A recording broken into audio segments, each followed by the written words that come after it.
La Galerie des Glaces, c'est un endroit très étrange parce qu'elle remplace une terrasse. Donc c'est une histoire amusante de ce château qui grandit, grossit si on veut, qu'il est de plus en plus officiel. Elle correspond au moment où la cour s'installe à Versailles, donc on a besoin d'une grande galerie d'audience. Comme toutes les pièces des grands appartements, elle était polyvalente. Des grands événements officiels diplomatiques, les réceptions d'ambassadeurs qui arrivaient, le trône du roi était installé dans la perspective et là évidemment on arrivait peut-être un peu plus tremblant.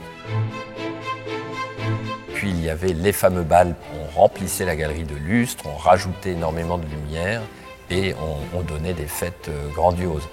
Il faut se souvenir que ces milliers de bougies, c'était quelque chose de très compliqué à gérer, ça a contribué au mythe de Versailles. Ici, la Galerie des Glaces regarde l'ouest, le soleil couchant. On était beaucoup plus sensible aux subtiles nuances du jour et de la nuit. C'est un lieu qui va toujours être tourné vers les jardins comme l'était la terrasse autrefois, mais qui va rester complètement transparent avec ce jeu incroyable des 17 grandes fenêtres et des 17 grandes arcades de miroirs de l'autre côté qui vous donnent l'impression que finalement vous vous promenez au milieu des jardins. Ce qui est le plus extraordinaire dans cette galerie, c'est qu'il y a une perfection des proportions, une ampleur, une noblesse du dessin, de l'élévation qui est formidable. C'est ça qui fait vraiment la grandeur de la Galerie des Glaces. Le mobilier, on en donne une petite idée aujourd'hui. Malheureusement, on est loin de ce qu'a pu être la Galerie des Glaces sous Louis XIV, et spécialement au moment du mobilier d'argent. Il faut imaginer ce mythique mobilier d'argent massif qui remplissait la galerie. On évoque les tables, les 12 tables qui ornaient la galerie avec des modèles équivalents, Louis XIV. Donc avec tous ces éléments, on obtient quelque chose qui évoque assez fidèlement l'atmosphère de la galerie, même si, comme tous les lieux de Versailles, c'est un travail permanent. Là, en ce moment, on a une étape importante pour donner beaucoup plus de justesse à la galerie. Aujourd'hui, c'est une étape dans cette grande recherche de l'état le plus juste et le plus beau de la Galerie des Glaces, avec le maintien d'une partie seulement du projet des années 1980 de nouvel éclairage, c'est-à-dire qu'on garde les torchères et les girandoles qui sont posées dessus.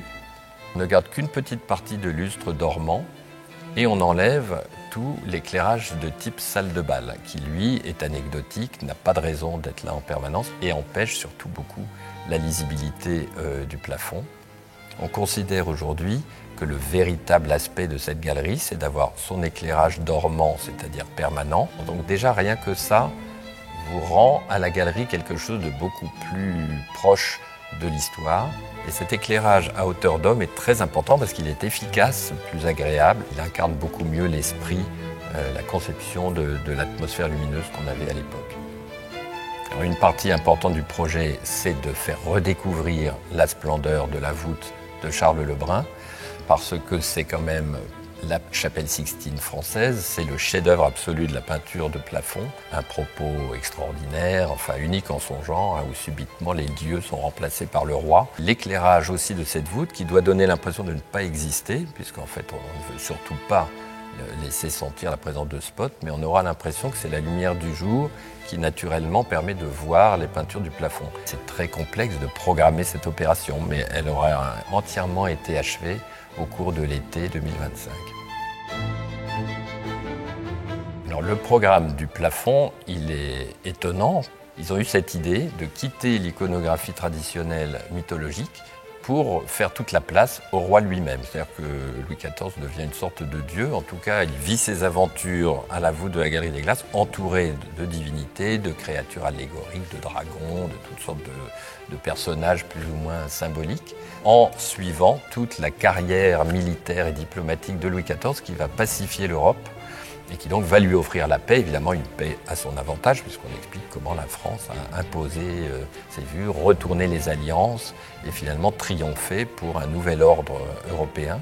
Alors c'est une sorte de bande dessinée, si on veut, ce plafond. Et puis au centre, il y a cette scène magnifique qui s'intitule « Le roi gouverne par lui-même » et qui est très émouvante, parce que là, on a le personnage investi de son destin, avec un magnifique gouvernail donc, qui évoque évidemment l'art de gouverner et qui quitte la vie insouciante, la vie ordinaire, symbolisée par ces enfants qui sont en train de jouer aux cartes au premier plan. C'est un langage philosophique allégoriques qui montrent l'importance du rôle du roi dans le monde.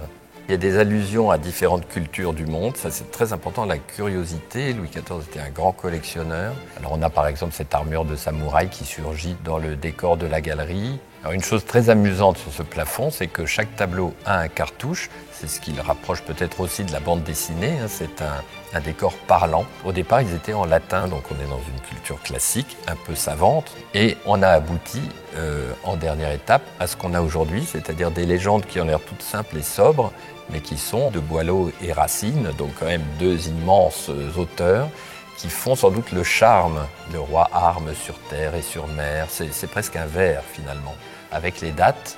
Donc vraiment, on a l'ancêtre de la muséographie moderne.